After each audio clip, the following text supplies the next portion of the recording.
ఏది అయినా ట్రై చెయ్యి ఆచి చికెన్ మసాలా. ఆచి చికెన్ మసాలా. స్టాక్ మార్కెట్ లో బ్లాక్ మండే మరోసారి రుజువైంది. ఇవాళ సెన్సెక్స్ ప్రారంభ సెషన్ లోనే భారీగా పతనమైంది. పశ్చిమాసియాలో నెలకొన్న తీవ్ర యుద్ధ ఉద్రిక్తతలు, అంతర్జాతీయ చమురు సంక్షోభం దేశీయ ఆర్థిక మార్కెట్లను తీవ్రంగా కుదిపేస్తున్నాయి. ఈ అంతర్జాతీయ పరిణామాల నేపథ్యంలో దేశీయ స్టాక్ మార్కెట్లు భారీ నష్టాలతో ట్రేడింగ్ అవుతున్నాయి. బాంబే స్టాక్ ఎక్స్చేంజ్ సూచీ సెన్సెక్స్ ఏకంగా 800 పాయింట్లకు పైగా కుప్పకూలగా, నేషనల్ స్టాక్ ఎక్స్చేంజ్ సూచీ నిఫ్టీ కూడా 250 పాయింట్లకు పైగా నష్టపోయింది. ఇరాన్ సంక్షోభం కారణంగా అంతర్జాతీయంగా ఇంధన సరఫరా దెబ్బతింటుందనే భయాలతోనే ఇన్వెస్టర్లు పెద్ద ఎత్తున విక్రయాలకు మొగ్గు చూపడం, ముఖ్యంగా ఐటీ, బ్యాంకింగ్, ఆటోమొబైల్ రంగానికి చెందిన కీలక షేర్లను ఒత్తిడికి లోనవ్వడంతో కేవలం ఒక్క రోజులో ఇన్వెస్టర్లు లక్షల కోట్ల రూపాయల సంపద ఆవిరైపోయింది.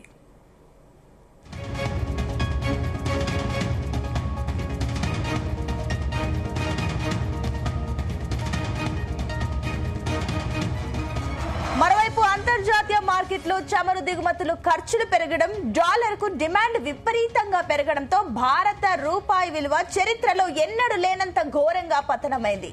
అమెరికన్ డాలర్ తో పోలిస్తే రూపాయి మారకం విలువ 96.32కి పడిపోయి సరికొత్త ఆల్ టైమ్ లో రికార్డును నమోదు చేసింది. ఇక ముడి చమురు కొరతతో దేశీయంగా రవాణా వ్యయం పెరిగి ద్రవ్యోల్బణం ఎగబాకే ప్రమాదం ఉండడం, దానిని అదుపు చేసేందుకు రిజర్వ్ బ్యాంక్ వడ్డీ రేట్లను పెంచవచ్చనే అంచనాలు మార్కెట్లను మరింత దెబ్బతీశాయి.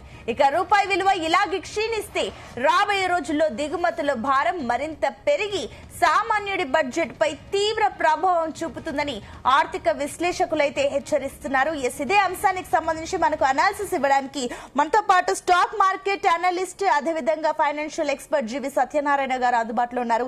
సత్యనారాయణ గారు, గుడ్ ఆఫ్టర్నూన్. గుడ్ ఆఫ్టర్నూన్ సింత. సో మరోసారి బ్లాక్ మండే అయితే రుజువైపోయింది. చరిత్రలో ఎన్నడూ లేని విధంగా రూపాయి విలువ పడిపోవడం ఏంటి, దీన్ని ఏ రకంగా చూస్తున్నారు? ఓకే, బ్లాక్ మండే అంటారు, బ్లడ్ బాత్ అంటారు, ఇక ఏవేవైతే పదాలు ఉన్నాయో అవన్నీ ఈ రోజే వర్తిస్తాయి.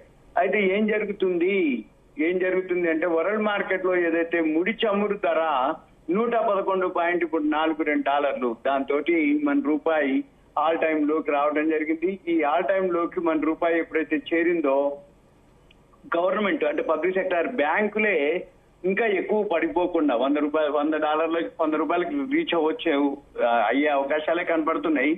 ఇవాళ ఆల్ టైమ్ లోకి రాగానే గవర్నమెంట్ బ్యాంకులే అమ్మకం మొదలు పెట్టినాయి. అంటే కంట్రోల్ చేయడం కోసం వాళ్ళ దగ్గర ఏవైతే డాలర్లు ఉంటాయో ఆ డాలర్లు అమ్మేయటం మొదలు పెట్టినాయి. కాబట్టి ఇక ఎంత అమ్ముతారు, ఏమమ్ముతారు, మరి ఏం జరుగుతుంది అనేది చూడాలి.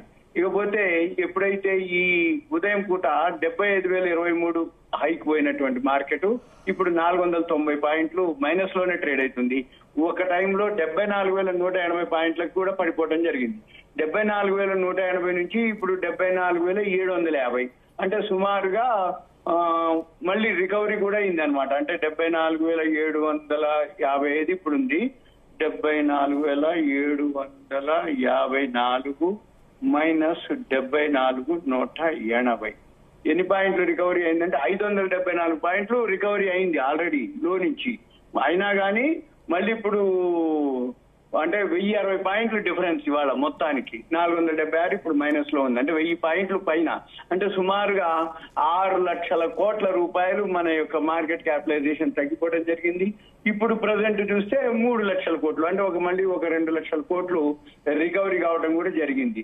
అయితే మెయిన్ మళ్ళీ దాడులకి సిద్ధమైపోతుంది అనేది ఒక వార్త. దాంతో ప్రపంచ మార్కెట్లు పడిపోయినాయి, రూపాయి ఆల్ టైమ్ లోకి రావడం జరిగింది. ఎక్స్పోర్ట్ వాటికి బెనిఫిట్ అవుతుంది తప్ప ఇంపోర్ట్ వాటికి లాస్. ఇంపోర్ట్ వాటికే మనకి ఎక్కువ విదేశీ మార్గ ద్రవ్యం ఖర్చు అవుతుంది. కాబట్టి మన మార్కెట్లు వాళ్ళ భారీ నష్టాలు. అంటే ఈ అమెరికా, ఇరాన్ ఇంకా ఉద్రిక్తతలు ఉన్నాయి, అనిశ్చిత పరిస్థితులు ఉన్నాయి. దీంతో మార్కెట్ సుమారుగా 1060 పాయింట్లు మైనస్ అయ్యి కొంచెం రికవరీ అవ్వటం జరిగింది. అయితే దీంట్లో ఇప్పుడు మనం గమనించవలసింది ఏమిటి అంటే ఈ ఒక 30 సెన్సెక్స్ ఏవైతే 30 కంపెనీలు ఉంటాయో ఒక 6 ప్లస్ లో ఉన్నాయి, 24 మైనస్ లో ఉన్నాయి. ఇక ఇప్పుడు అమెరికా డాలర్ తో పోలిస్తే ఇప్పుడు నువ్వు అన్నట్టు ఆల్ టైమ్ లోనే ఉంది. ఈ హర్మూజ్ గనక హర్ముజ్ అంశంలో గనక ఒప్పందానికి రాకపోతే ఇరాన్ పై సైనిక చర్య చేపట్టాలని అమెరికా అధ్యక్షుడు డొనాల్డ్ ట్రంప్ యోచిస్తున్నట్టు కథనాలు రావటం జరిగింది. దీంతో ఒక్కసారిగా ఈ బ్రెంట్ ఆయిల్ ఏదైతే క్రూడ్ ధర $111 చేరటం జరిగింది. ఈ హర్ముజ్ ఇక మొదటి నుంచి ఇదే ఇష్యూ, మనం ఫిబ్రవరి 28 నుంచి ఇదే ఇష్యూ. అంటే ఈ హర్ముజ్ లోంచి రావటం రాకపోకలు. అయితే ఇప్పుడు రష్యా చమురు దిగుమతులపై కూడా అమెరికా మనకి ఒక ఆంక్షలు విధించారు ఒక టైం. అది ఈ రోజుతోటి క్లోజ్ అవుతుంది. మళ్ళీ పొడిగిస్తారా మరి రష్యా నుంచి మనకి చమురు రావడానికి దిగుమతులపై ఏదైతే మనం ఆధారపడ్డామో అంతకుముందు ఎక్స్టెన్షన్ చేసేది, అంటే రష్యా నుంచి మనం తెచ్చుకోవచ్చు అనేది పర్మిషన్ అన్నమాట. ఇప్పుడు మళ్ళీ ఏంటిది ఈ రోజు తోటి ముగుస్తుంది కాబట్టి అది మెయిన్ మన దిగుమతులపై ఆధారపడుతుంది అనమాట. అంటే మళ్ళీ ధర పెరిగింది అనుకోండి రష్యా నుంచి, అంటే మనకి డిస్కౌంట్ తోటి వస్తుంది. ఇక దీనితోటి పెట్రోల్ డీజిల్ మొన్న పెంచారు, ఒక $3 పెంచడం జరిగింది. కానీ ఆయిల్ మార్కెటింగ్ కంపెనీస్ కి $10 డ్యూటీ తగ్గించారు. అంటే ఇండైరెక్ట్ గా మనకి $10 పెంచినట్టే, అంటే $13 మనకి తేడా వచ్చినట్టు. అయితే మళ్ళీ ఇప్పుడు ఈ రష్యా నుంచి కనుక పోస్ట్ పోన్ అయ్యి దిగుమతులు కనుక ఇంకా లేట్ అయితే మళ్ళీ పెంచే అవకాశాలు కూడా కనపడుతున్నాయి. ఎందుకోసం అంటే $70 ఉన్నప్పుడు ఉన్నట్టు ధర $111 ఉన్నప్పుడు ఓన్లీ $13 తేడా వస్తే మరి $70కి $111కి నియర్లీ 50% దాటిపోయింది. 50% దాటిపోయిందంటే $50 పైన పెంచాలి. మనకి ఇప్పుడు తేడా వచ్చింది 13. కానీ మిగిలినది ఎంత పెంచుతారు, ఏం పెంచుతారు అనేది మరి ఇక కొంచెం ఆందోళనకరంగానే ఉంది మార్కెట్ కి. అది కూడా ఒక మెయిన్.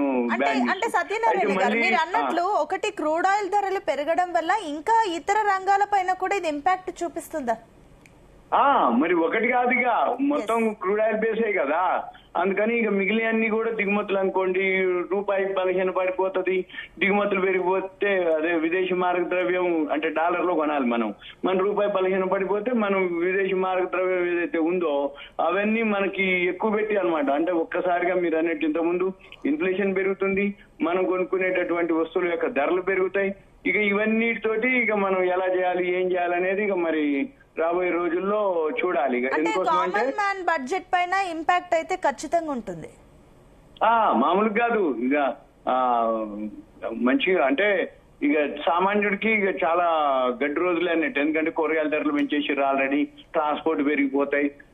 రైతులకి అంటే రైతుల యొక్క ఏదైతే అంటే కొనుక్కునే వస్తువుల యొక్క అవన్నీ ధరలు పెంచేస్తారు. ముడి సరుకు ట్రాన్స్పోర్ట్ పెరిగిపోయింది అనుకోండి, ఆటోమేటిక్ గా పెంచడం జరుగుతుంది. ఇవన్నీ కూడా జరుగుతాయి అన్నమాట. ఒక్క నిమిషం నేను మీకు ఏమేం జరుగుతాయో ఒక్క నిమిషం చెప్తా. షూర్.